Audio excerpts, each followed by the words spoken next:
Good afternoon, ladies and gentlemen. Uh, I am obviously the one and only Dr. Phil, and I'd like to bring up some points from Friday's Vega Real Talk show. You can entirely call it Real Talk. All it was an hour of bitching and complaining, but that was all it was planned to do. That show particularly came out of nothing and came out of nowhere, and I would be quite happy to do it again in the future. Now, there are concerns about it being an ICU based show, or specifically tailored to one alliance. I, I hate to piss on your chips here, ladies and gentlemen, but it's not. That talk show was run and administrated by me. So whether or not you like whatever guests or whoever guests I have on the show, or decide to say, look, I want to be a part of it, you come you can your complaining isn't going to do jack shit in my state of the world. It's my show, my my rules, basically. And anybody else who decides to say, well, I'm in league with ICU, or I'm in league with this alliance, or I'm in league with this alliance, your tinfoil hat theories, you can roll them up into a nice little ball and then stick them up your ass. Because that's exactly what I think of them. So to get that thing out of the way, now I've got the whole entire alliance bullshit that I intend to stay away from because it causes internal political bullshit that I can't be bothered dealing with. And your tinfoil hat theories about it being an ICU show, because I had one guy from ICU on the show, I had one guy from SWDG XUNK. Ironically, the two guys that hate each other were on the same panel at the same time. I had Old Man Rob from my alliance, which is RTTC, and a guy from, I think it was VOC or something like that. So it was a nice separate panel with separate people with separate ideals discussing the same game, discussing the same issues. So now that's out of the way. I have it under good authority that the bomber issue is going to be fixed at some point. There are certain people that have leaked certain pieces of information that I'm not supposed to talk about, but fuck it, I'm going to do it anyway. Somebody swiped directly from a page that I'm not a part of, or a secret page that I'm not a part of, and posted it directly in a comment on the Vega Conflict on Battle Vortex page earlier this morning, stating that the fleet bay will not affect the launching of fleets. If it's being repaired or it is damaged, you can still launch fleets. Which I don't know much about, but we'll find out when the update comes out. Apparently, it's scheduled for 9 p.m. PST on Wednesday, which would be today. No, it'll be tomorrow. So it would be early morning for me, so it would be Thursday morning by the time I see the update. The only reason people got bombers in the first place was because people were bitching about sniper fleets. Now, if you go and watch back the base hit that Levi did on the VOC guy, I apologize, I don't remember your name. I was probably too drunk at the time. Apparently that makes for recording gold, so what the hell.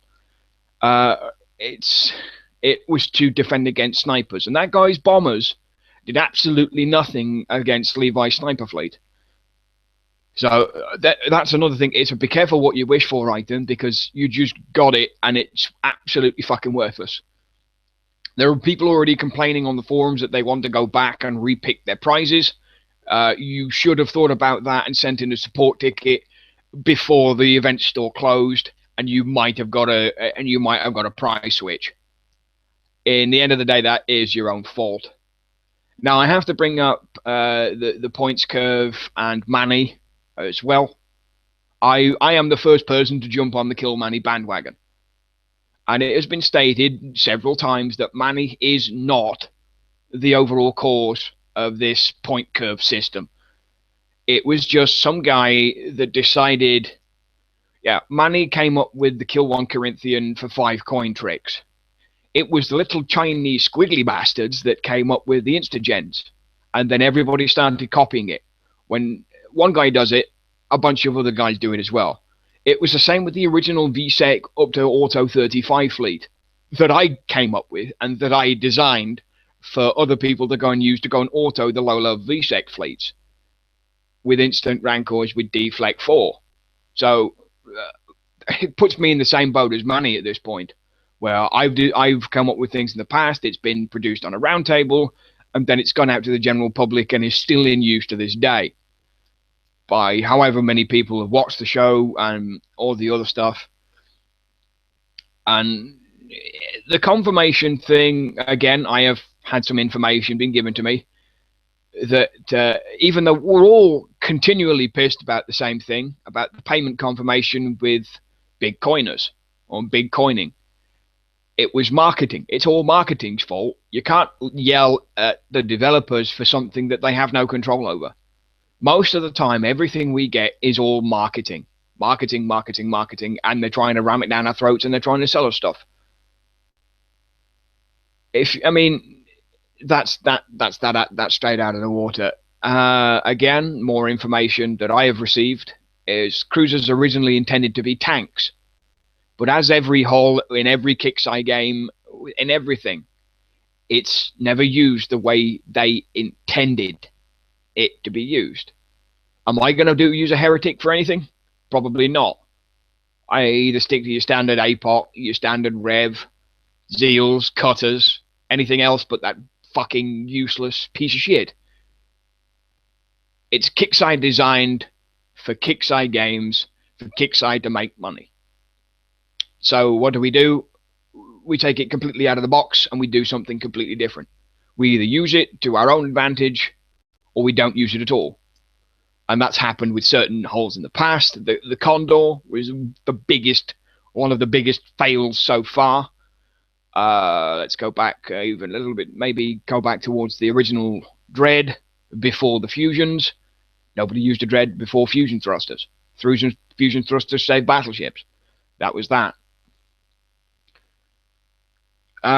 Most of the time, it's certain people leaking information before it's released to the general populace that stops us getting information that we should have. Pretty much, I have it under the best authority that even though it's not been outrightly stated, because he can't say it out loud because of an NDA, there is only one true place to go and get a games and play them in controlled environments. I've only got one word for you there, and that's Steam. Because you've got a few other platforms, you've got Uplay and you've got Origin, but Steam is the big daddy. Is the big daddy of the big daddy of the gaming industry, especially of the PC Master Race, which I've been a part of for many, many, many years. So there's nothing more and nothing less than anybody can do to stop any of this.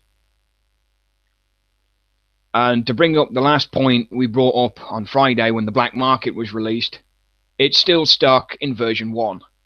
I don't entirely know what that means. It's Mark II holes and stupid weapons and stupid shit. So that's all that's all I can look back at it.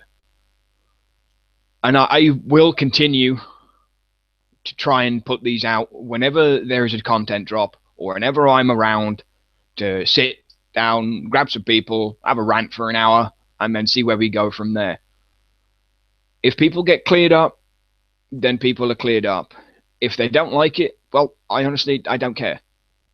If you have an issue with it, then don't watch. Don't bother watching it.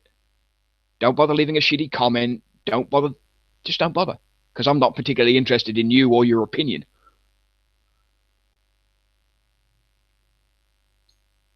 You can wave your magic wand and hope for the best. And that's all I can say. And just remember, the 285th rule of acquisition. No good deed ever goes unpunished. And be careful what you wish for, because you just might get it.